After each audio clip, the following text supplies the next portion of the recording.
What's up, guys? So there's a lot of craziness going on right now, not just in the Forex market, but in stocks, in altcoins, in Bitcoin, in every coin, in every aspect of finance right now. Things are crazy, right? We can all agree on that.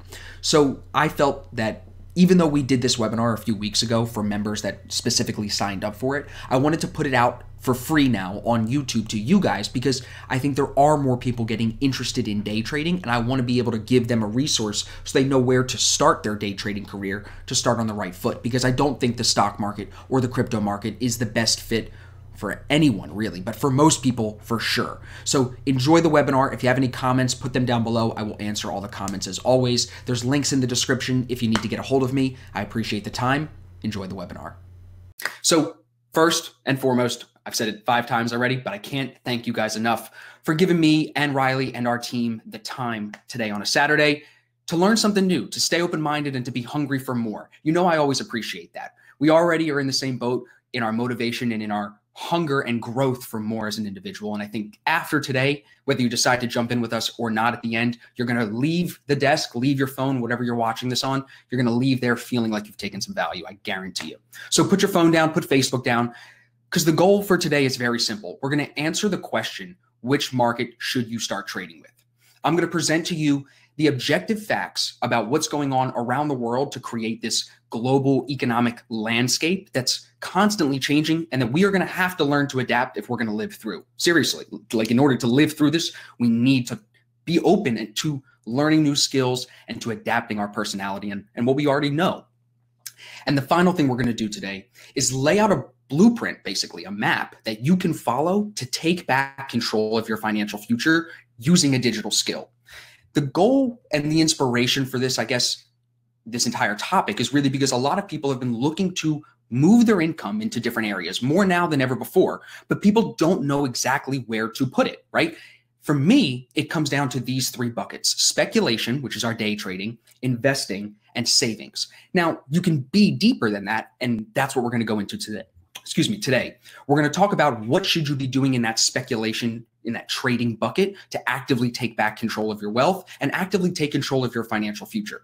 Investing and savings could be its own webinar, in total. I decided to just save that for a different day. We're really going to focus today on where should you be speculating, which market is best for you. Just to give you a little bit of background on me, for those of you that don't know myself, Riley, and our business, I've been actively trading and coaching other traders since 2015. It's been a journey. You can see some of these pictures here. This one on the right is from back when I was in South New Jersey, just kind of figuring it out as I was in college. Then it kind of progressed as I grew into Philly, and I was running webinars all the time trying to teach people how to trade. And over the years, I got better at trading and I got better at coaching. I started working with a prop firm in New York City for a year. That's this picture you see over here on the left. So I started to grow and, again, not just trade more capital and get better as a trader, but reach more people. I started to grow this brand, pushing self-sufficiency, if I could talk right, in day trading, which is really what no one in our business is pushing.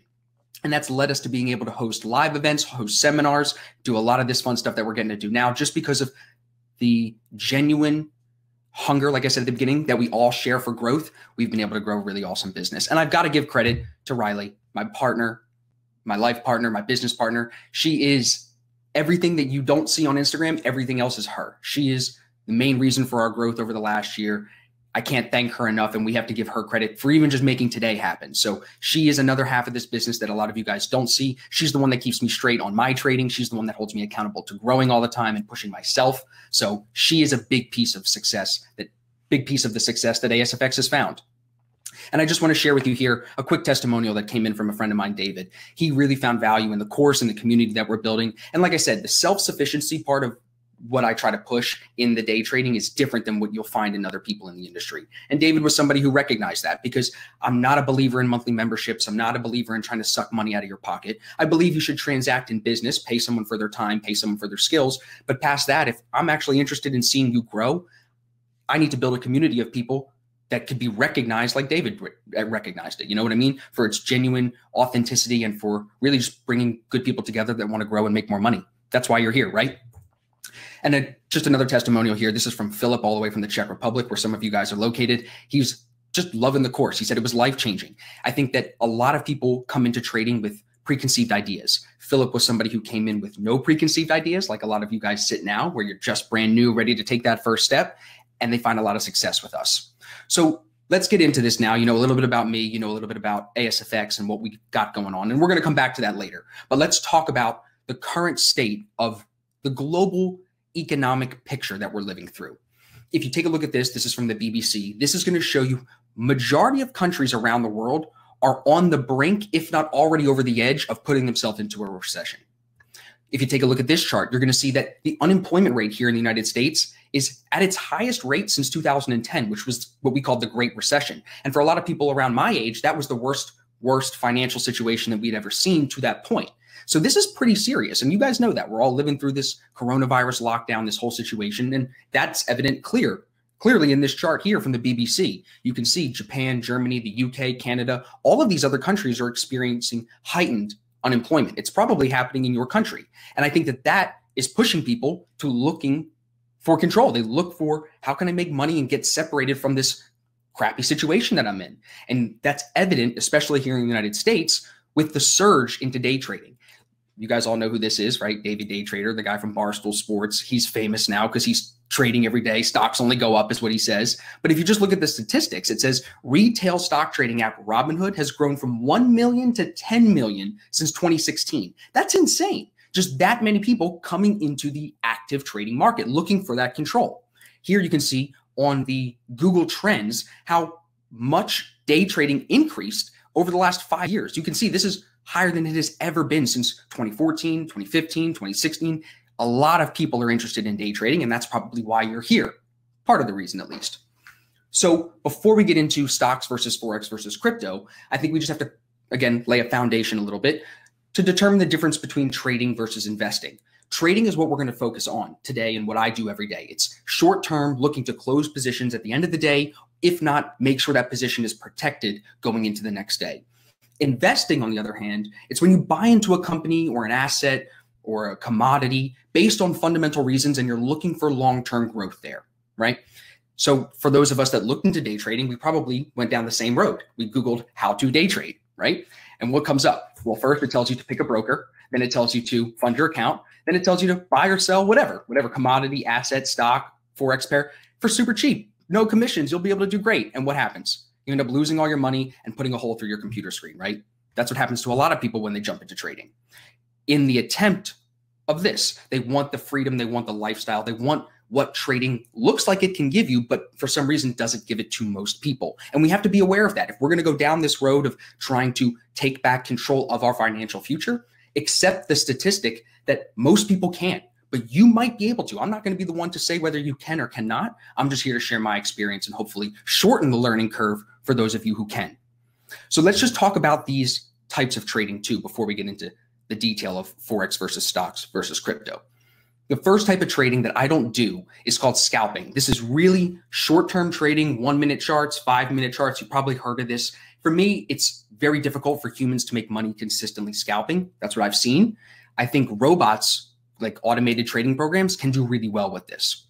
Switch over to a higher time frame. This is swing trading. This is when people are looking to hold trades for multiple days. This is different than position trading or different than investing. This is just swing trading for a few days, not really caring about the underlying fundamentals. This can be done with technical analysis, but looking to close the trade within a few days. But I think where we need to focus is on day trading, which is using all the time frames like I do on a daily basis. And with that, you're looking to close trades by the end of the day. I think it's great for people that can think fast and great for people that are looking to come into the market every day, analyze, see what presents, read risk reward, find a position, and hopefully make money there. That's what day trading is. And that's why I think so many people have pushed into it, because it looks like it lays out a path to freedom for you. So how do we do this? What's the, at least in my experience, the best way to go about it? Well, first, you want to figure out which market is best for you. And that's what we're going to talk about in a few seconds here. We're going to talk about timing. We're going to talk about risk, access, all of these fun things. Then once you find a market, hopefully by the end of today's presentation, that fits you, you're going to get educated, learn about that market, and then commit to mastering just that one market. Get exactly perfect at it as best you can so that you can make consistent money there. And as you grow, this is the point that I'm in now, you can diversify with the profits from one market into the other markets. But it has to start with the safest, most reliable, most consistent, most dependable market that you can. That's where the speculations should start. So now that we understand trading, we understand investing a little bit, and how we want to separate these three buckets of speculation, investments, and savings, we're going to dive deep into figuring out which market should that speculation bucket actually hold. But is everything making sense so far? Any questions? I'm just going to check the chat really quick. I want to make sure that we're on the same page. I hope I'm not talking too fast. I'm just excited. Everybody following me so far? Good, good, good. So let's talk about stock markets first. Now, it's pretty interesting. At the bottom here, you'll see the New York Stock Exchange. This is the biggest exchange in the world. On the left side here, that is actually an exchange where pirates in Somalia will be able to trade on potential loot from pirate raids. So there's all types of markets all over the world. Some are regulated, some are not. You have to be very careful which markets you get invested in. Some that are still kind of shady, but not as shady as this one over here on the left, could be considered like the crypto market, right? Because they're newer and they're not as experienced. We're going to get into that in a second.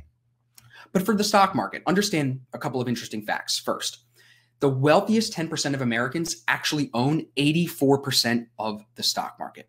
So they own a big chunk of the market. Keep that in mind, write that down, because we're going to come back to that. With the stock market, as some of you probably know, stocks are equivalent to shares. And when you trade these stocks, when you buy and sell these companies, you're actually buying and selling pieces of the company that they get the privilege from the SEC to issue those shares based on their value and what they can do as a company. And people can trade these small pieces of the company. The typical market hours are 9 a.m. to 4:30. And I know some brokers will let you trade before and after, but we're just going to go with typical market hours because that's when most of the volume is done. Here you can see a list of the top 10 exchanges all over the world.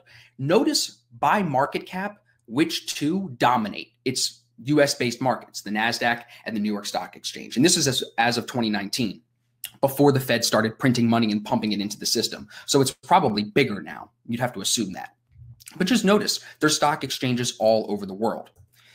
The first time that day trading really became a potential was in 1970 for the stock market, because that's when real-time data was able to be shown using a computer.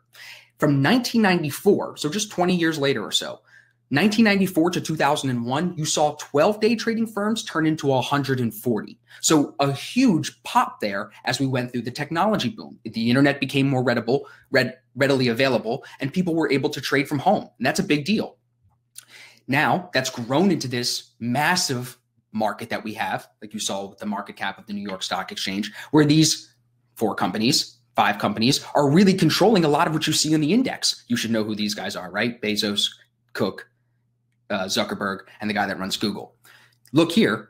If you see the top holdings of the SPY, Apple, Microsoft, Amazon, Facebook, and Google are 20% of this index. So you can see not only is the wealth concentrated in the stock market to the 84% of Americans that own most of it, but it's also concentrated to just a few companies, a big chunk of it. Not all of it, but a big chunk of it. And that's important. We're going to come back to that when we get to the comparison. Just a few other things to note as we talk about where should you be investing your money, trading with your money going forward. Well, we're in the longest bull market in American history. It's more than double the average.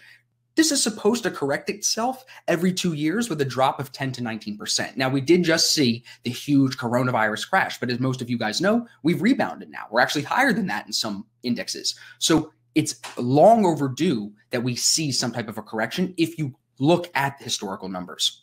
Another important thing that I think a lot of people forget is just that automated trading has really taken over. And we're going to talk about that for all 3 markets. But specifically in stock trading, it's not even done on Wall Street anymore. It left Wall Street years ago. It went to data warehouses in New Jersey, where it's cheaper for taxes, and they were able to protect the building with guards and stuff like that because it's all computers. It's all automated trading. As you can see, 80% of the stock market is automated.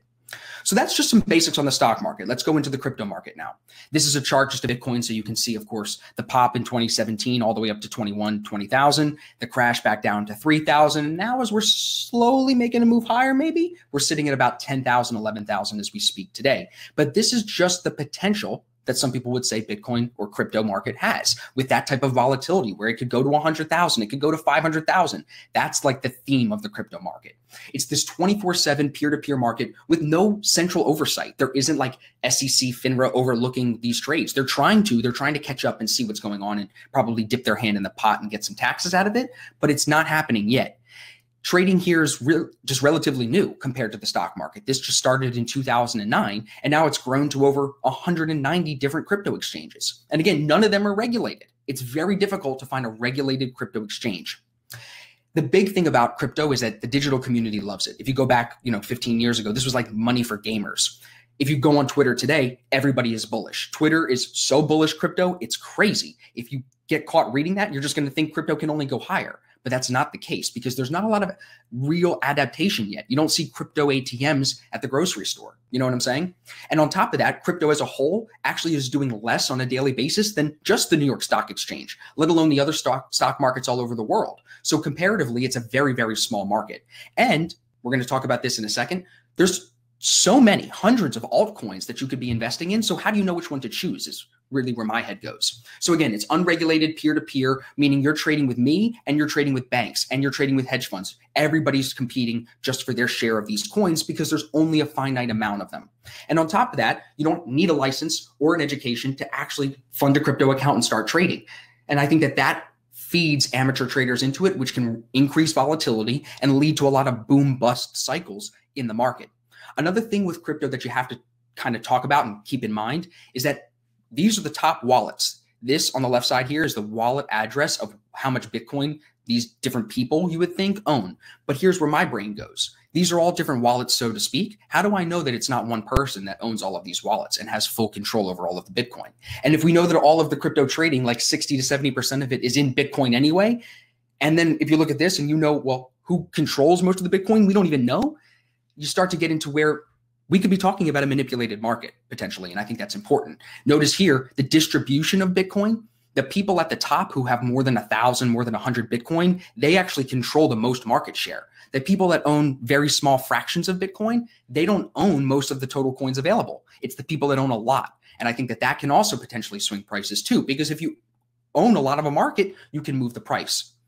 The other thing you have to talk about with Bitcoin and cryptocurrency is the hacking, where you can not only get your crypto account hacked and have that money stolen and then it's gone, but also if you store it on a wallet where everybody's like, oh, here's on my little flash drive thingy, you could lose that. You could drop that in a glass of water and all your money's gone.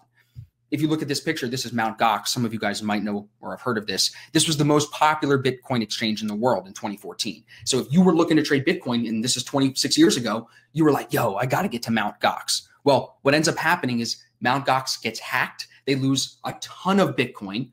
Hacked. Who knows if it was legit or not? They could have just scammed everybody. You don't know. So they get hacked. They lose all this Bitcoin. They magically find a little bit of it in an old wallet, and then they still can't find the rest of it. And it's one of the biggest Bitcoin hacks ever. So it's just like this very sketchy market to be participating in. I would hate to wake up one day, wouldn't you, and just see all of your money gone? This is just 2019. I bet you didn't know this. This is a timeline here, left to right, of all the different hacks all over the world just this year and how much Bitcoin they stole. 16 million here back in January, just 27,000 here, another 32 million here, all just this year. People are stealing this money. So not only is Bitcoin and crypto used for illegal transactions and it's tough for the governments to track it, but it's also easily hackable. And on top of that, this is the best thing that we have to talk about is these people that believe in Bitcoin. I mentioned the Twitter community, like the online community. They have this mindset of like, just hold the asset for as long as possible and it's going to go up in value. But that doesn't have to be the case. They could be wrong. They forget that they can be wrong. And I think it's kind of funny. So now let's talk about the Forex market. We're going to get into some details here. It's a 24-hour a day, 5-day per week market. Instead of trading one asset where we were trading stocks, we were buying Apple or selling Apple stock. Here, you're trading the value of two currencies against each other, the exchange rate of two currencies. So the euro to the dollar, there's an exchange rate in the middle, and we're trading the value of that exchange rate as it moves. This market, the Forex market, is known to be a trending market. There's no real bull or bear markets. It isn't impacted by a US recession or a Germany recession. And on top of that, it's less volatile than crypto. The reason that it's less volatile but not impacted by individual nations and their recessions is because as long as the currency is in existence, that exchange rate is going to be tracked and tradable. And on top of that, the size of this market is so much bigger, which you're going to see in a few minutes. It's impossible for one person almost to move a market now. The last person really that I've seen do that that's publicly out there talking about it is probably George Soros, and that was 40 years ago, 30 years ago, when he kind of cornered the Bank of England. But that can't happen anymore. It's just the digital age kind of pushed that away. This is a chart here of Euro USD just from the coronavirus crash all the way up to where we're at now. It's only moved about 12.89%. And I just want you to see the beautiful uptrend here that we've seen since the virus hit, which we knew probably would push the value of the dollar lower. You saw Euro USD pick up a beautiful uptrend. And we were able to buy this pair multiple days just following that simple trend. I'm going to talk to you about that more in a second. So just rewind a little bit with me to the history of the Forex market. We're going to talk about the Bretton Woods Agreement. We're going to talk about where does Forex trading come from, because we need to understand how well established this market is. You need to really, really go back in time to see this goes beyond just 1930s. This goes back to the gold standard in 1819 or the first gold coin back in the 6th century. Currency exchanging has been going on as long as humans have existed. What we trade because of technology and because of this beautiful thing called the internet is just the exchange rate of those currencies. So as long as there are currencies going against each other in free float, which I'm going to explain in a second, we are able to trade that exchange rate. So Bretton Woods happened in 1944. This was an agreement where basically the $35 an ounce gold was the standard that the dollar was attached to. I love this graphic because it makes it very clear. And then every other currency around the world was pegged to the dollar. But what happened was, in just about 30 years, the US somehow finessed its way into just saying, you know what, we're not going to back every dollar by gold anymore. You're just going to back your currencies to the dollar, and we're all going to be in free float against each other. And it was messy in the 70s as that kind of deal broke down, but it's come away where all these other currencies are now backed by the US dollar. You don't need the gold anymore, for better or worse. We could talk about that a different day. But at this point, the US dollar becomes the world reserve currency. So before Bretton Woods, you were not allowed to speculate on currencies even if you worked at a bank. After Bretton Woods till about 2001, you needed like $1 million to trade Forex. You needed to have a connection at a bank. But now you have banks that are making about 40 to 60% of their profit yearly just exchanging currencies for clients and for themselves. And we have more access on the retail side than ever before to get into trading with a $0 initial deposit. These are the biggest banks as of 2019 that were doing the most volume for currency trading. So when you're funding a Forex account with, let's just say, Owanda, they're my broker. We'll talk about them in a minute. They're getting their liquidity from one of these banks, so to speak. These are the banks that are really controlling currency markets around the world. Now, when you think about this and you wonder, well, where are Forex traders?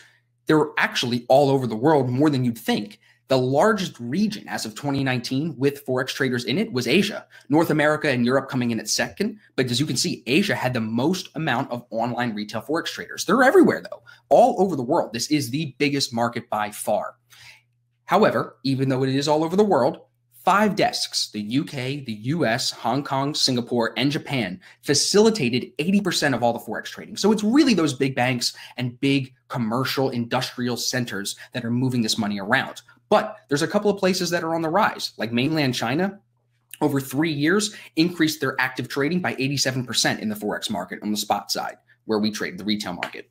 So as people are able to get to the internet, can you only imagine what it's going to be like when Africa, everywhere in Africa has Wi-Fi? They're going to all surge into trading. You know what I'm saying? A lot of you guys are from Africa, so you probably know what I'm talking about. As it's become available, you guys see that.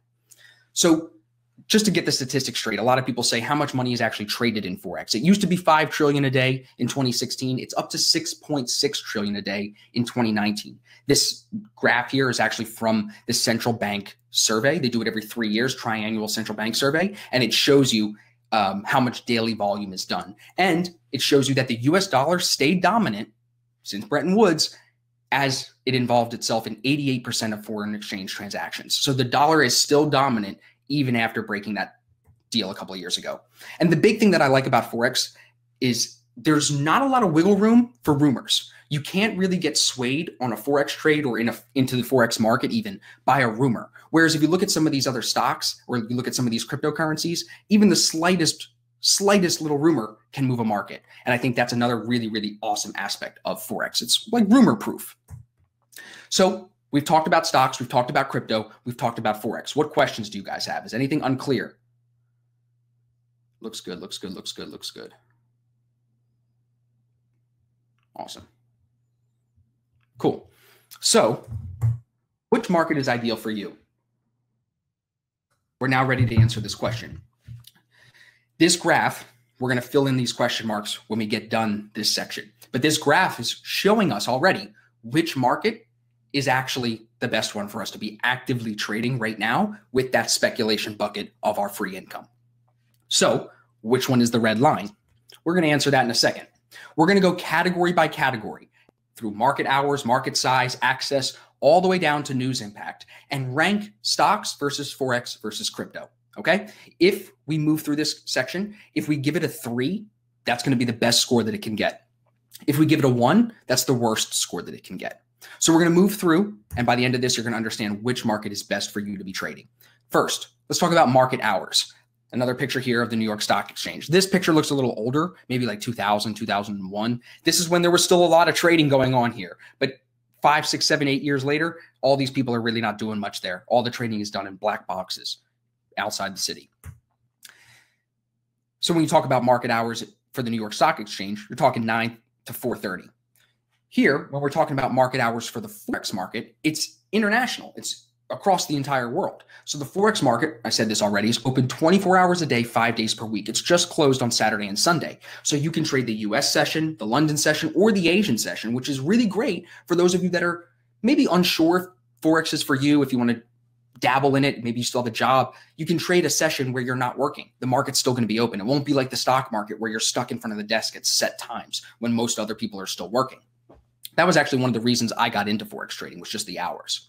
And on top of that, now I can trade the best session of the day, which is this overlap right here. That's when the London and New York sessions overlap. We see the most volume, and that's when we get the best trades. Now compare that. This is the crypto market. I know I'm being funny. It's a picture from Wolf of Wall Street, but it's actually the truth because the crypto market is open 24/7. So when you rank these stocks versus Forex versus crypto, we've got to give the first one to crypto. Crypto gets a 3. Forex is going to get a 2, but stocks, to me, they get a 1. They rank the worst in this section just because they don't offer the most hours. Crypto offers the most, Forex a close second. Next section, market size. Very, very simple here. This is from the CBOE. You can see global spot Forex transactions. That's where we would be trading on a daily basis in volume is almost 2 trillion, just according to this statistic. If you compare that on a daily basis here to the Bitcoin spot market, it's at 4 billion. Compare that to the equity market at 446 billion. So you can just see how much bigger Forex is, not on a yearly basis, just on a daily basis, right? It's bigger than the bond market and the equity market and the Bitcoin market put together. Think about that. That's how massive this is. So which one wins our market size? Forex. Forex is going to get a 3, stocks a 2, crypto a 1. The reason I'm going to keep giving crypto a 1 when we talk about liquidity, when we talk about market size, is because all of the volume in crypto is really centralized in Bitcoin. We're going to talk about that more in a second. So when we talk and speak about ease of access, how easy is it to get in and out of the market? How easy is it to get in and out of your cash? Binance is a popular crypto broker. They're charging you about 0.1% per transaction. Coinbase is another crypto broker where you can buy and sell Bitcoin and other currencies. I just did a quick little screenshot here. If you wanted to buy $2,500 worth of Bitcoin, right now it would be 0.222 Bitcoin. They're going to charge you $36. That ain't cheap.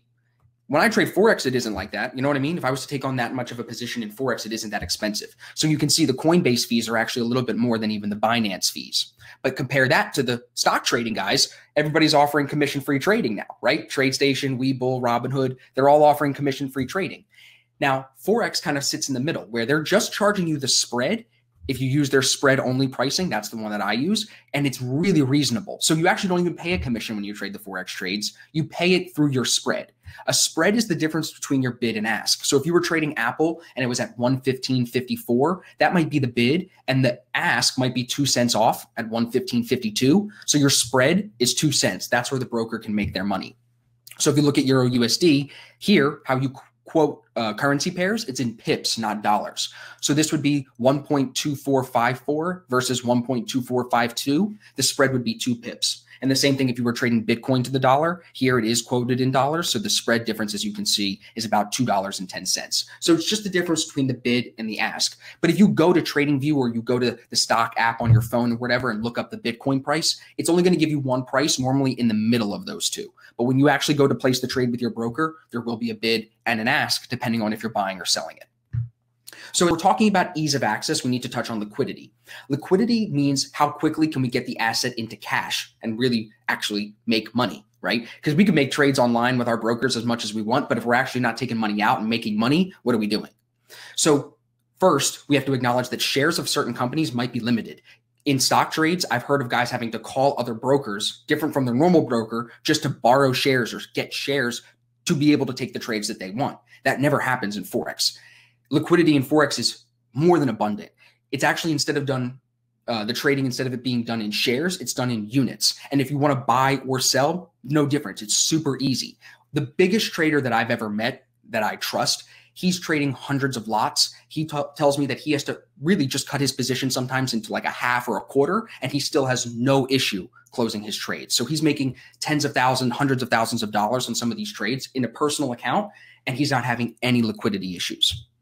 Compare that to cryptocurrency. Like I said already, you can buy or sell this just like Forex, but a lot of the volume is in Bitcoin. So if you're not trading Bitcoin, you could get stuck in a coin that's not only super volatile, but also hard to trade just because there's not a lot of available coins to buy in it.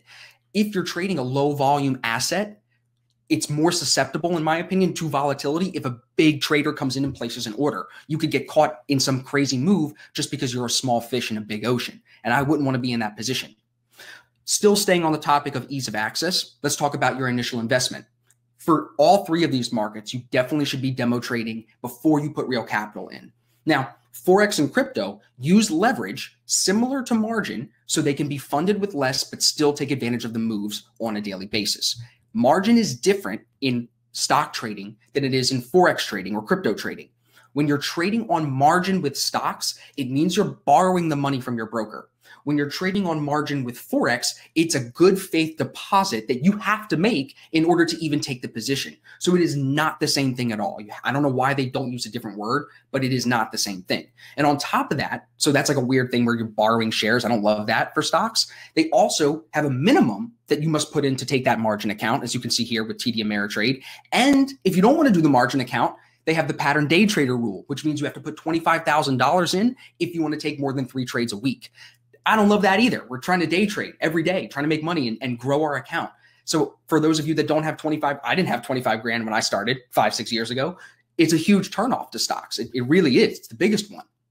So that's the difference between margin, between different markets. Leverage, you need it in Forex trading because these currency pairs are not moving more than 1% on a daily basis. So the leverage allows you to take advantage of those small moves by just leveraging up the amount of money in your account. But because the market is so large, it's very easy to do this. You're never going to owe anybody money. You're never going to owe a broker money. It's not going to happen. You're not going to be borrowing money from your broker. But you do need to be careful because some of the leverage availability in Forex is detrimental.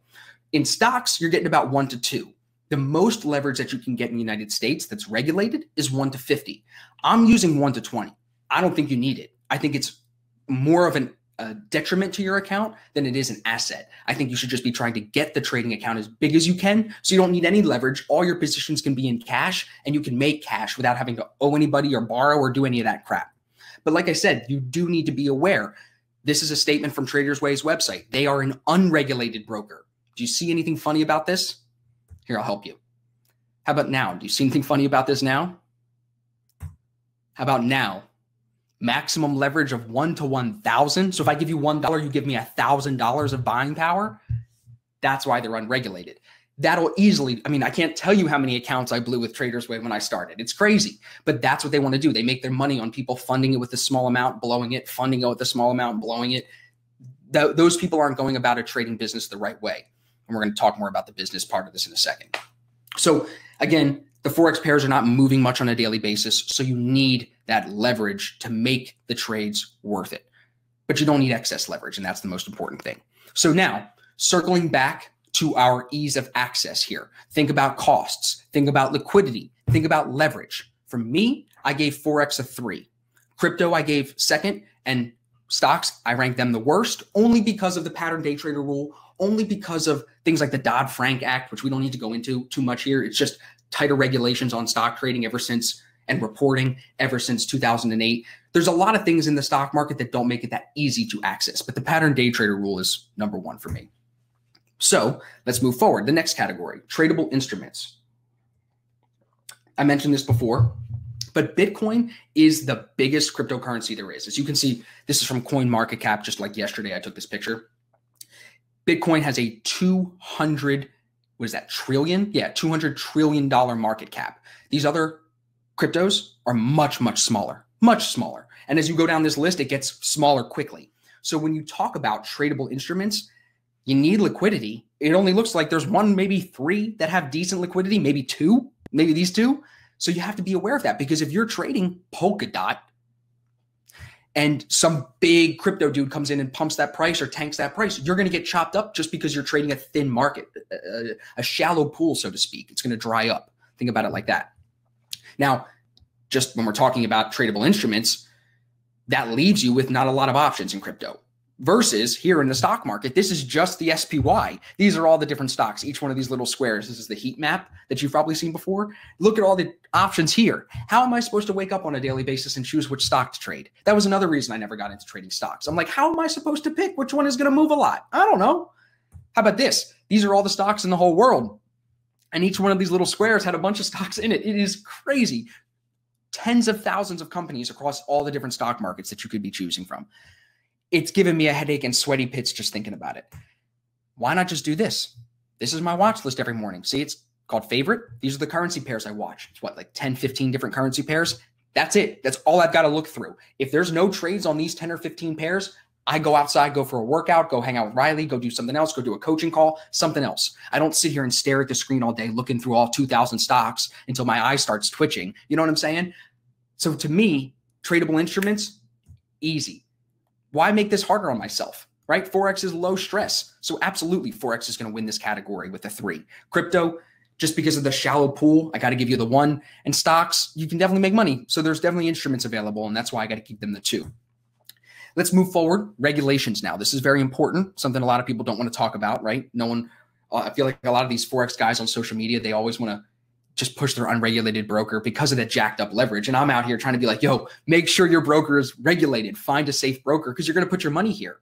So for me, crypto being the least regulated of all 3 has to get the worst ranking here. It has to, because these brokers are not working with the governments to make this a 100% sound legal process. If you look at this picture, you can see the United States over here, crypto exchanges, it's a gray area about regulation. ICOs, it's a gray area if they're regulated. Look at the UK, same thing, gray area. EU, same thing. So all these countries all over the world, everyone except like Switzerland, because they're the only ones with their shit together. All these other countries all over the world are still just gray area, playing catch up, trying to figure it out. It's not safe for me. And here, these are the guys that were signing the Dodd-Frank agreement in 2008, which really just clamped down on the regulations for stock traders. You had to report more, you had to disclose more, and I think that made it tougher for some of these guys to exploit edges in the market. And now we can circle back to Forex with Owanda. They're regulated by 2 agencies, the FCA and the RFED, both in the United States. There's no guarantees, of course, but do your research on any broker you choose. I did extensive research on Owanda. There's no rumors about them, no fluffy stuff, no just none of that, because they're not offering crazy leverage. They're not promising you crazy returns. But if you've got capital to put to work, they're like, yo, you can trust us with your money. So Forex is going to win this category as well. We're giving Forex a 3, stocks a 2, and crypto a 1. Now, if you've been listening and counting here, you're seeing Forex kind of take the lead. But let's see how it finishes out in the last 3. So let's talk about technical analysis. For me, we're going to push Forex first. The average daily range, it's an indicator that just tells you how much these currency pairs move on a daily basis. It really does prevent some of these currency pairs from running 10% in a day, 20% in a day. That never happens. The biggest currency move I've ever seen was Brexit back 2017, and it moved 6% in a day. And that was massive, but that's still 6%. You know what I'm saying? Compare that, as you can see, to like a daily move for a normal pair, 0.79%, 0.4%, 0.3%, not a lot. Even here in some of the crypto moves, they're more volatile. Bitcoin, like we know it's volatile. We'll show some pictures of that in a second, but nothing compares to these stock charts. Look at this. QRTEB up 156% in a day. ARWR up 45% in a day. So what if you're on the wrong side of this? That's all I'm saying. It's so volatile and so hard to predict what's going to cause that 45% jump. What news article is going to come out, what vaccine trial, whatever it is. That's that news media impact we're going to talk about in a second. But I think that these, just the movement here makes it very hard to trade these pairs on a technical basis. I love charts. I love being able to look at price in a chart like this and interpret that price with candlesticks, because we know these candle patterns repeat. We know human psychology repeats. That means that we're going to be able to make money on this stuff if we can learn to identify it. So because these gaps between candles present when you trade stocks, this is Apple on the daily chart. See all the gaps between the candles? That makes it really, really hard for these colorful lines that you've seen me post before. It makes it hard for them to paint, because what they're doing is they're gathering information from price to put themselves on the chart. But if price is all over the place, how are these going to paint accurately? Compare that to a Forex pair. Look at this. There's no gaps. It's perfectly clean. Now, that doesn't mean it tells you where it's going to go, but that means that the indicators that we're using and the patterns that we're using on a technical basis are going to be much more accurate because there are no gaps. So we're going to give Forex another 3, stocks a 1, and crypto a 2, just because stocks gap the most. And that to me makes them the hardest to trade on a technical basis. All right, let's talk about the last 2. Market volatility. This was just a few days ago. Tesla stock falls 21%. It was the biggest down day, I think, in the last couple of years. It might have been the biggest down day ever for Tesla. Huge, huge down day. A lot of volatility there. Take a look. This is Ripple, another cryptocurrency. In 27 days, it went up 1,556%. So it's slow, and then boom, 1,500% in 27 days, in 1 month. That's insane volatility to me. Even this is Amazon across 3 days. It's down 12.4% in 3 days. That's huge. Compare that to USD JPY. This is 3 days of USD JPY of a clear downtrend last week that a lot of our guys were making money short every morning, basically. See, this is only 1.2%. So you can see the difference. These Forex pairs are not going to move 5% a day, but with the leverage, you're able to make 2, 4, 5% a day because of the opportunities that the brokers offer us. So when we talk about volatility, some of these stocks, you don't know what's going to move them. We're going to talk about that in the last section here. So I'm going to give stocks a 2. Forex, I have to give it a 3 just because it's the least volatile. It's the most stable. And crypto, I mean, you could literally just have some random blog write something about Bitcoin or some other cryptocurrency and it could pop. That was what was happening in 2017. How would we put our money there safely? You're going to wake up with more gray hair every day. And that's not the goal here. The goal is to make money and to create a lifestyle for yourself where you can do whatever you want with your free time. That market, crypto, with the volatility that's there, is the opposite of that. So let's talk about the news media impact here as we kind of come to the end of this. When we saw last week, Oracle got the deal for TikTok, every news article was talking about it. So you have to think this is going to impact the price of certain stocks. Not only that, we've seen when CNBC runs their markets in turmoil special, literally every time they do that, 9 months later, it's a green period of time. Only over the first couple of times they did this back in 2010 was it red after a month. But you can see it is so much more green than it is red on this chart that every time they run this, you're better off going the opposite way. When they're saying, oh, it's at the bottom, it's going to keep going, it's going to keep it, they're wrong. That's the psychology of the market. So the news media impact has a huge, huge impact on the stock market. And even, not to pick at CNBC, but look at the title. Is it too late to buy Bitcoin? And Bitcoin was at 17,000. We know Bitcoin never stayed above 20,000 for more than like 3 days, and then it came crashing down to 3,000. So the news media impact here can really drive stocks, can really drive crypto. But if you come to the Forex market, first of all, you never hear them talking about Forex on CNBC, which is great because it's boring, and that means that most people are going to not want to look at it. It's going to be rumor free. And if you come to a Forex news site and actually want to read some Forex news, it's not as exciting. Like, let's just be honest. Dow Jones futures fluctuate, DAX 30 and ASX 200 in a tight range. Gold price continues to rebound from the 50-day SMA. No one cares about that. Nobody does. You know what I mean? So these currency pairs are so much less manipulated, so much, I could almost say less manipulatable than a stock or a cryptocurrency just by the news media. And when we want to trade Forex, that's what like I said to you guys, that's my active market. You can come to forexfactory.com. It's a free website every morning, and it'll tell you the high impact red folders that you should not trade through. And it'll tell you all the news events that are scheduled for that day. Now, of course, sometimes there's breaking news. Sometimes you can't forecast what happens. But for the most part, I know when I should be in trades because it's safe and there's no news. And I know when I shouldn't be in trades because there's high impact news coming. So Forex is super easy to work when it comes to news and the media reaction just compared to stocks and crypto. So we've got to give Forex a 3 here, crypto a 2, and of course stocks a 1, just because, like, imagine buying Apple and then the CEO dies and it never comes back. The stock crashes and it never comes back. You had no control over that. It just doesn't happen in Forex. So now we've come to the end. So which one wins?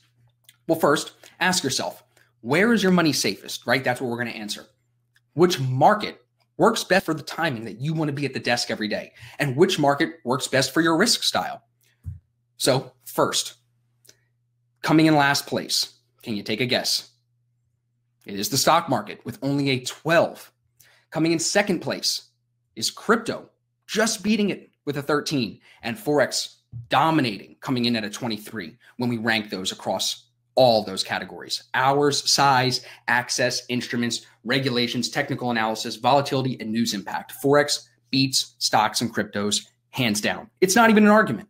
Nothing here that I presented was a subjective fact. It's all objective about what's going on in the current economic climate. And I've just kind of backed us into the idea that Forex is the best market for us to actively be taking control of our speculation, of our trading bucket when it comes to diversifying our free money after our income. So with the investing and the savings, look, we could talk about that. Riley and I talk about that all the time on our podcast, with some gold, with some crypto. I think that has a space over there. Some stocks maybe for the long term, maybe. But for the speculation and the trading, Forex is hands down the best market to be in. So how do you trade it? Well, a lot of people come into Forex and it gets a bad rap for this because they think that they're going to come in, fund an account, and just run and do great and make a ton of money. If that was the case, everybody would be traders. So you have to remember that even working with ASFX and me and our coaches, it's still not going to be a straight path to success. But we can keep you on a straighter highway, so to speak. You might switch lanes a couple times, but we can keep you on the highway towards growth and towards consistent profits. You have to keep in mind, though, how long some people study just to become a dentist or an architect or a psychologist or a doctor, even a teacher. 4 years of college just to be a teacher. So why would you come into trading, not get educated, throw money in and expect to do well? You didn't get educated. Just to be a social worker, you have to go to school for 2 years. So the 3 simple steps to get started with us, these are my favorite 3 things to share. Get educated. Like I said at the beginning, find that market that you love and master it. The second step in that would be to demo trade, paper trade with fake money. See if you can make the hours work. See if you can make the strategy work. See if it all lines up for you. And once you're making money on a demo account, which is mimicking the live market, then you should be putting the live money in to grow. So at ASFX, what we do that's a little bit different, like I said, it's always about the self-sufficiency and teaching you how to trade on your own so you don't have to follow signals. We start by teaching you how to speak the language of the market. There's a lot of nuances and even just new terms that we made up to help define what we see on the chart. And you have to understand that if you're going to then learn how to read price action and use the entry signals. But once you start to tie this together and you really understand the mechanics of the market, you'll be able to put the whole trading business together. And what that really looks like, as you'll see from some of the testimonials here, it's detailed out for you in our video courses and when you work with us. Gary said it's an amazing course. Can't wait to go over it all again. He loved the advanced course. And Simon, I know, took both courses as well, but he is really starting to grasp the mindset after working through them a couple of times. So you can see people buy them, they love them, and then they keep watching them because of the reinforcement there. But to the trading business, a lot of it is study and back testing. Where do the entry signals come from? This is it. This is a folder of my recent markups. This is what a markup looks like, where I mark up the trade, showing the repeatable patterns that we trade on a daily basis. Now, they're not there every day. Last week was a slow week, the week before that, but some weeks there's 5 trades, 6 trades. So you have to stay sharp every day and stay studying. And that's what we do as a community. And I help tie that all together by showing you how to build a trading plan. This is exactly what my trading plan looks like. And I read this almost every day before I trade. This is what I use to keep myself on my edge. It has very clear grading rules, so I know how much to risk per trade, and it has a very clear exit management breakdown. Now, of course, there's always entry rules and stop loss rules and where all that stuff should go, but that's detailed in the course, so I didn't want to show you guys that here on today's webinar. Caleb is another new guy who just came on with us, and he was just saying he's not super active in the Discord yet. Like, that's where we have our group chat, but look at it, crushing his trades here. He hit 3R, he took 50% off, stop loss was at 2R, and then he went to work. So he was able to make money on this trade following our systems before he even got to work. It's fantastic, and that's how I transitioned. So I love helping people do that. This was a recent trade that we took September 1st, excuse me. I pulled about 2.86% on this trade in just about 3 hours. As you can see, I closed it in pieces here. First for a 0.55% gain, then a 0.8% gain. This was closing my full position in pieces. And in total, I pulled almost a 3% gain on it. So when you talk about how much money can you make, you really have to focus on how much money can you put into your account, because it's always about percent over dollars. Meaning, if you want to make $900 a trade, about 3% of $30,000 is that $900. So you're going to have about $30,000 in there to make that much money. Keep in mind, 3% of 3,000 is still 90 bucks. Imagine if you can string a couple $100 days together in a week. You might be making your car payment at first. You might be making your rent payment, or you leave the money in there and you grow so you can get to the 300K, the 400K, you know what I'm saying? And then start making more money. But that's the name of the game. It's like a long-term focus following this repeatable process, this repeatable system that we teach. Anthony is one of our fantastic traders that we work with. He said the course and Austin's ability to make it about an easy to follow system, like I just said, and set of rules has made the idea of trading tangible for me. For a lot of people, trading seems like impossible, but when people tell me that I make it real for them, it's like one of the best reviews that I can get. Shantasia said she's never had a teacher or mentor be so clean cut, detailed, and precise in my way of teaching. She feels 80% more confident as she goes through her new journey with Forex. Robert here said the course and community was the final piece I needed to turn the corner and make the leap sometime into the future to full-time trading. I'm very fortunate to even found this community, and we're very fortunate to have Robert with us as well. And Chano is another new guy. I think Jace introduced us to him. He said this was helpful putting it all together. I like how you've given us the exact specific steps when trying to find a trade. Start on the 15-minute, check the higher time frame. I break it down step by step like you guys saw. And these are some of the results from a new guy, Jay. Monday, pulling 15% off 3 trades. Tuesday, 4%. Wednesday, 24%. I mean, some people would say those returns are crazy, but when you're risking 2 or 3% per trade, like he's a little bit more aggressive, those returns are definitely possible. Game changer. Look at what he said. Just a game changer. And that's what makes me really happy. Rogan here, another really great testimonial. It's awesome just to see people from all over the world putting it into practice in their own way. And that's all I want to do is continue to push self-sufficiency and continue to give you guys control of your financial freedom as much as I can. So today's offer, like I told you guys at the beginning, it's a good one. First, we're going to offer you guys the beginner course. This is a $500 offer. This teaches you the A1 entry system. You probably saw in some of the testimonials, people were talking about what's the A1 or this is the A1. I love the A1. It's our bread and butter breakout entry system. So you're going to learn fundamental analysis, technical analysis, Forex, start to finish, everything you need for that one entry system. But we have 3. So Blake was somebody who took the beginner course, loved it, really did well with it, and then moved into the advanced course. So we decided to throw the advanced course into today's offer as well. That's normally $800, and that teaches you the D1 and the D2 systems. So now with today's offer, you'll have all 3 entry systems that I'm using, that everybody writing these reviews is using. This is the ASFX Edge, the A1, the D1, and the D2, copywritten too.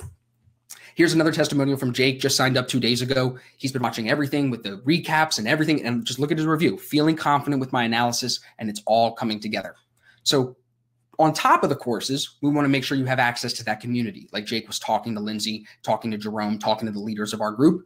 With today's offer, you get full access to the Discord chat for life and the Facebook group where we do daily recaps. I come on just like this, and I walk you guys through all the ideas from the day. So if you watch the course this weekend, come Monday afternoon, you're going to get a daily recap from me showing you all the ideas that fit everything you just learned in the video course. And I do that every day, even if Riley gets mad at me that we have to leave the pool for me to come do it. Still get it done.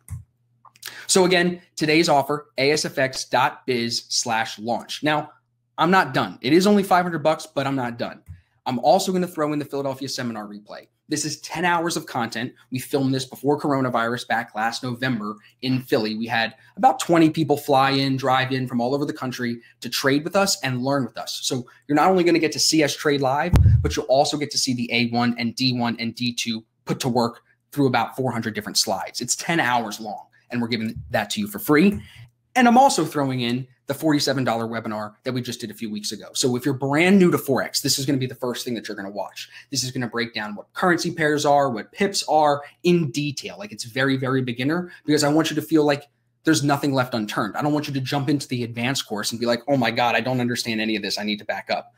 Now you have a great starting point and 3 great videos to complement this great starting point. So again, the full offer, both courses, the seminar, the Discord chat, and the webinar, all for $47, or you can split payment at $297 each.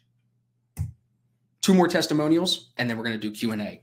I just really like these 2. So Imani said, this was by far the most informative course. I've learned so much and feel so much more confident to trade. Dodd said, thanks for the course, Austin. I couldn't have asked for better. This was so easy for me to follow, easier than the A1s, in fact. So he wrote this review for the divergence course, the advanced course. He said, everything you explained was straightforward and had so much value. I have been using this system for a few weeks now, and it's absolutely amazing. Everyone needs to be a part of this. I love that testimonial. So that's where we're at. You guys know I like to be straightforward with it. I ranted my face off now for an hour, sweating a little bit on the mustache, but that's a good thing. Do we have any questions, Rye? Yeah, we have a lot of questions. All right, good. But for those of you that are ready, asfx.biz/launch. I could talk. What you got, Rye? More coming in. I'm just making sure I get them. Let's see. Okay. Yeah. Do you trade stocks? So the way that I'm trading stocks right now, it's in that separate bucket where I have the speculation. That's all my Forex. I'm actually investing in stocks where I'm buying them to just hold them for the long term. I'm not getting out of them anytime soon. I want to do some research into companies and buy a little piece of that, just because I've never done it before. And I have the free income now where my trading account has grown pretty nicely. I want to diversify. So I don't trade them. I invest in them right now. What else you got? When do you think the crypto market will go back to all-time highs? It's tough to say. What if Bitcoin never does? Like, everybody thinks it has to. Well, what if it doesn't? What if a new cryptocurrency comes out in 2 years and everybody loves it and that becomes the one? Or what happens if the Fed opens up and they come out with a cryptocurrency and they come out and they say all the dollars are backed by this Fed coin, and then everybody sells their Bitcoins for Fed coins? What if they make the Fed coin exchangeable for 20 Bitcoins? You know what I mean? Like, we don't know. So I don't know when you would say all-time highs, but I don't think crypto's going anywhere as a whole. Curious about your start, mentally overcoming early losses and inconsistency. If there was something that made trading finally click for you, and how were you able to perfect your system? It can be hard determining a sample size to see if your personal strategies work or need modification. Good point. So One Good Trade was a big book for me by Mike Bellafiore. That changed a lot of my mindset. Just consuming a lot of that good content definitely made my mindset, build up some resilience. And then I think the testing of your own strategy, I mean, I did it across 6 months, across 20 different currency pairs for me to build the A1. And we did the same thing for the D1 and the D2.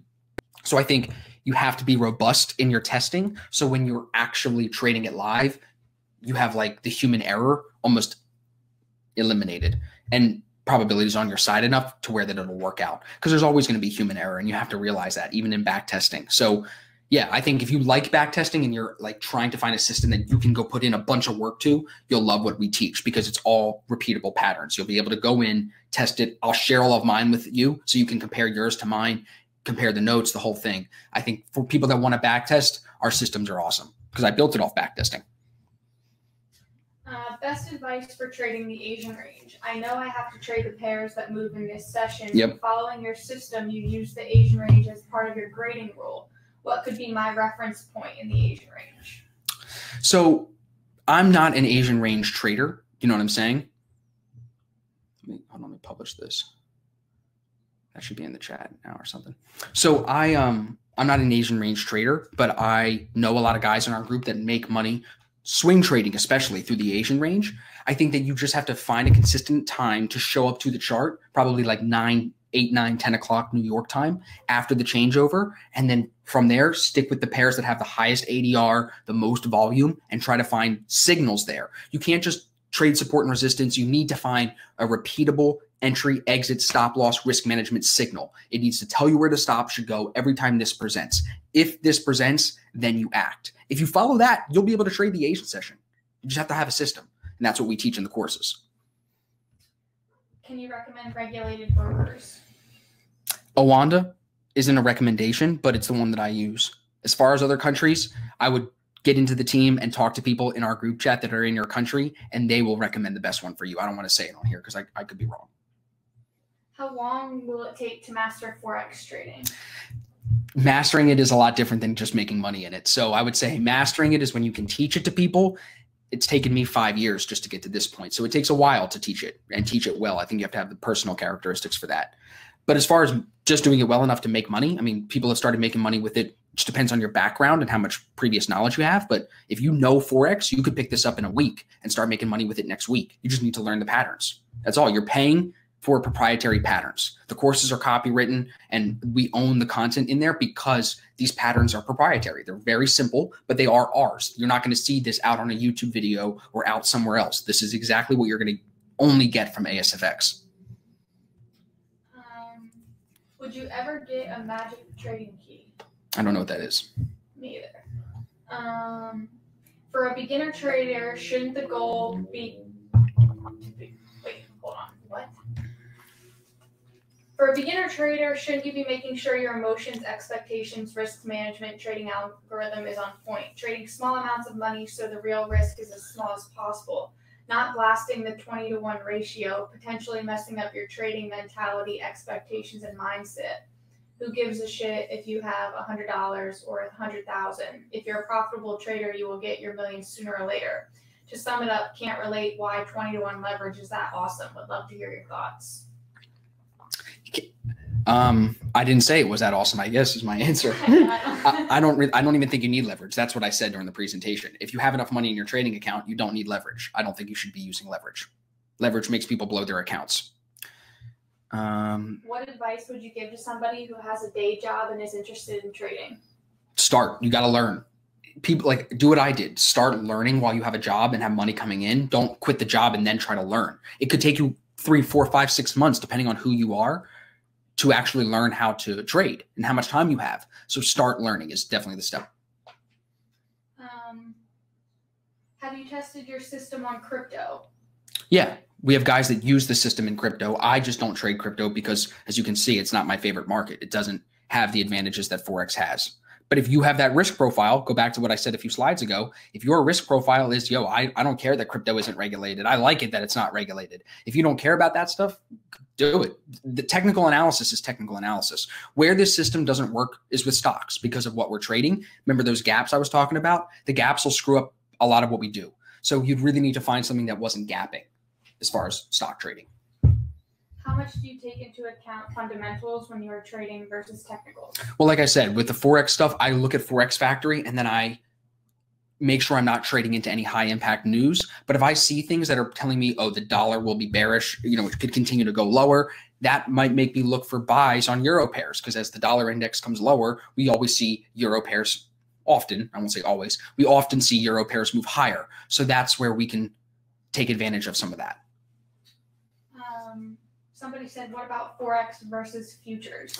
I want to get into futures. You need more money to trade futures, and it probably is it's got a different makeup. The market itself is made up differently. So I just need to learn more about that.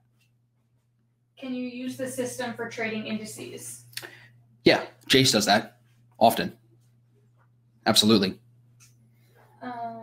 I see how much do I need to start. Minimum deposits are 0 for Forex brokers. 0, but you will only be able to take a position size relative to what you put in. You put $100 in, you can't risk all 100 on one trade. Not with a regulated broker. They won't give you the leverage to do that. But if you put in 100, you could risk $1. You know what I mean? It's just relative. But no minimum deposit. What stocks do I recommend? I don't recommend specific stocks. I recommend you learn how to trade so you can identify your own stocks. What about option trading? Options, I know a lot of guys make a lot of money in too. It's just a really different market, straddles and calls and puts and all these different things. Just have to, if I want to get into that, it's just a different market. What course do I get? Stallone, you should take advantage of the offer here. If you're a beginner and you've never traded Forex before, this offer today is going to be the best offer that you're going to find. Both of these courses plus the seminar and the webinar, it's going to be plenty of content to get you from zero Forex knowledge all the way to actually being able to trade on your own and make money. Will the recording be sent out? Yeah, absolutely. As soon as we're done. Anything else? Nope. Not so far. A couple people asking just if you know other traders, like if you know Lambo Rao. No, I don't know him. I don't really know a lot of guys on social media. I just create content on social media to try to help the community. I don't really network with the other guys that work for multi-level marketing companies or do other stuff. You know what I'm saying? I just want to trade. I want to make all of my money trading. I want to continue to make all of my money trading. I don't want to be signing people up to monthlies and do all that stuff. So Chris, the offer is on until the end of the weekend. That's a great question. Just remind everybody, I appreciate you guys so much for staying through all the way. We kept almost all of the people that came on live. So I really appreciate you staying all the way through. The offer is going to run till the end of the weekend. If you want to go think about it, I know $500 isn't nothing, but it is cheap in my opinion, just because I know you've made bigger mistakes with way more than $500. So for the value you're getting here, you're not going to get a deal like this from me anytime soon. That's for sure. Well, will we be able to engage with you one-on-one when we buy the bundle? Yeah, in the group chat every day. You can always DM me, email me, Facebook every day. We're doing the recap calls. Yeah. Dennis said dope offer. Thanks, bro. Next time Riley needs a mic. That's what I said. I know. I need to get her on the camera and the mic. She's slacking. Or because they want to hear me say the questions louder. You usually have a pretty voice. How do you look so damn good in the red on red? It's the Florida tan.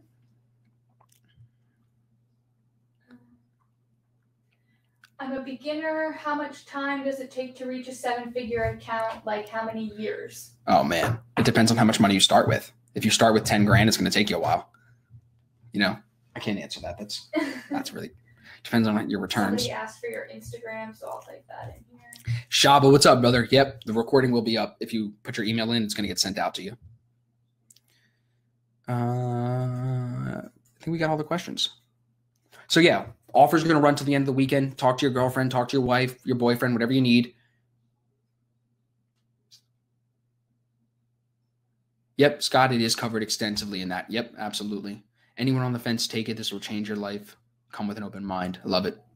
Yeah, so if you jump on today, start watching the courses right away, you get instant access. And then Monday morning, we start making money together. How can people already in the VIP get this deal? If you want the divergence course, and like if you're already in and you already have something, just email me or DM me and we can work it out. The email is thesilverinvestmentgroup@gmail.com. Nick said, come and join the team. What candle do you use? The 1 hour? No, Chris, we're mainly going to be focused on the 15-minute to learn it. But if you want to learn it and then take it to the 1 hour, a lot of part-time guys do that. How long, Jack? It took me 18 months just about to turn a profit consistently for 6 months. So about a year and a half. How can, yep. Okay, good. Any other questions, guys? I've got plenty of time. We could stay on and talk all day.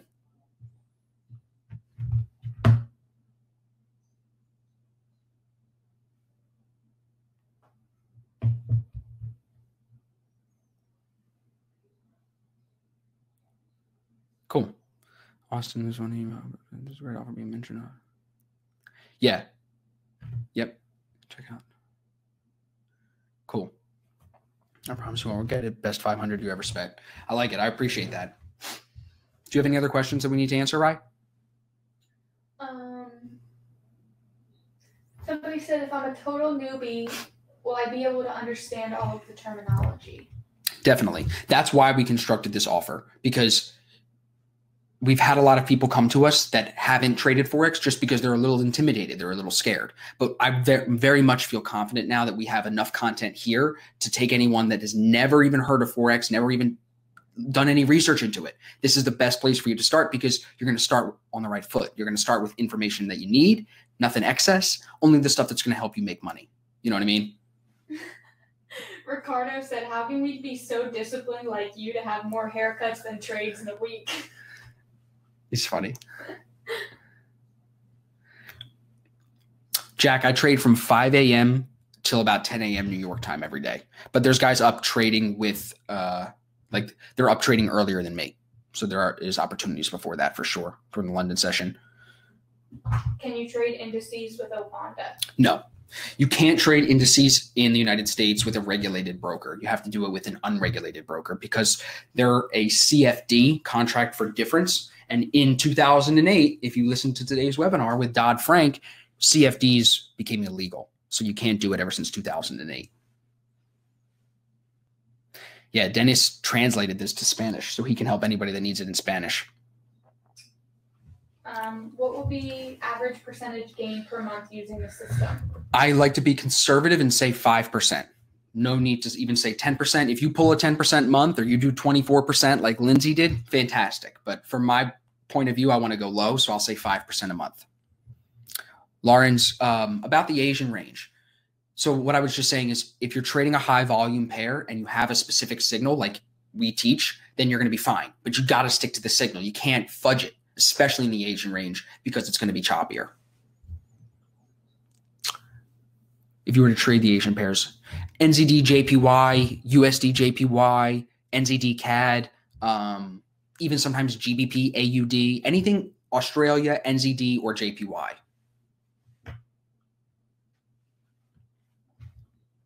Jonathan, yep, you will get an email. 5% with how much?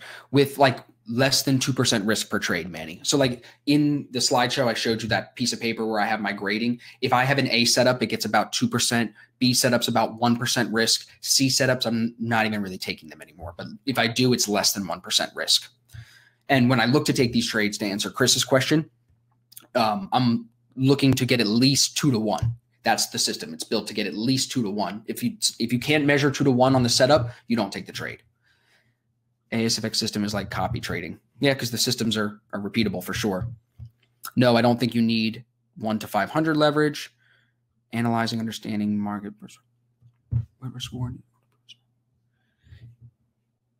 Yeah, we have somebody on the Spanish.